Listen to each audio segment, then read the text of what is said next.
Hello everyone. आज हम बात करेंगे चाइना और अरुणाचल प्रदेश के बारे में। क्यों चाइना अरुणाचल प्रदेश को अपना बताता है, उसके पीछे का पूरा इतिहास जानेंगे। ये कहानी बहुत दिलचस्प है लेकिन थोड़ी उलझी हुई भी। सबसे पहले थोड़ा बैकग्राउंड समझ लेते हैं। चाइना का बहुत पुराना इतिहास रहा है अपना राज्य फैलाने का अलग अलग राजवंशों के समय से, और ये सोच माओ के कम्युनिस्ट रेवोल्यूशन के बाद भी नहीं बदली। इस एक्सपेंशनिस्ट माइंडसेट का एक बड़ा उदाहरण है तिब्बत। बहुत पहले तिब्बत नेपाल से एक युद्ध हार गया था और फिर झगड़े से बचने के लिए हर साल नेपाल को टैक्स देता था। इससे बचने के लिए तिब्बत ने चाइना से मदद मांगी। चाइनीज एम्परर ने तिब्बत को टैक्स देने से बचाया, लेकिन इससे तिब्बत पर चाइना का असर बढ़ गया। अब आगे बढ़ते हैं 1912 में, जब क्विंग डायनेस्टी खत्म हो गई, तिब्बत ने खुद को आज़ाद घोषित कर दिया। चाइना उस समय अपने अंदरूनी झगड़ों में उलझा हुआ था, इसलिए उसने 1940 तक तिब्बत पर ध्यान नहीं दिया।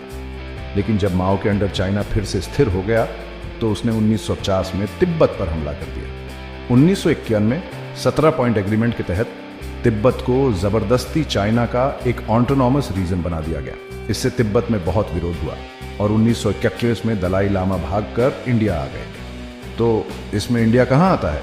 लद्दाख, सिक्किम और अरुणाचल प्रदेश जैसे क्षेत्रों का तिब्बत के साथ ऐतिहासिक और सांस्कृतिक संबंध था, लेकिन ये इंडियन राजाओं के अधीन थे और बाद में अंग्रेजों के।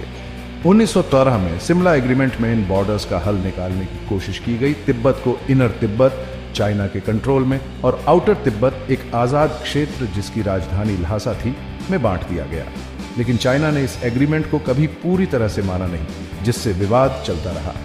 इंडिया की आज़ादी के बाद चाइना ने तिब्बत के साथ अपने पुराने संबंधों का हवाला देते हुए लद्दाख, सिक्किम और अरुणाचल प्रदेश पर अपना दावा करना शुरू कर दिया। इस वजह से कई बार बॉर्डर पर झड़पें हुई। अब नए अपडेट्स की बात करें तो अक्टूबर 2024 तक चाइना और इंडिया बॉर्डर पेट्रोलिंग पर एक एग्रीमेंट पर पहुंच गए, जिससे 2020 से चला आ रहा गतिरोध टूट गया। दिसंबर 2024 तक इन विवादों का सही हल निकालने के लिए उच्च स्तरीय बातचीत चल रही थी और इंडियन तीर्थयात्रियों के लिए बॉर्डर क्रॉसिंग फिर से शुरू करने की योजना बनाई जा रही थी। ध्यान देने वाली बात यह है कि चाइना का बॉर्डर विवाद सिर्फ इंडिया के साथ ही नहीं है, उसके मंगोलिया, लाओस, वियतनाम, रशिया के साथ भी मसले हैं और जापान और फिलीपींस जैसे देशों के साथ समुद्री विवाद भी हैं। दलाई लामा ने भी कहा है कि ये विवादित इलाके ऐतिहासिक रूप से तिब्बती है, न कि चीनी, जिससे मामला और भी पेचीदा हो जाता है।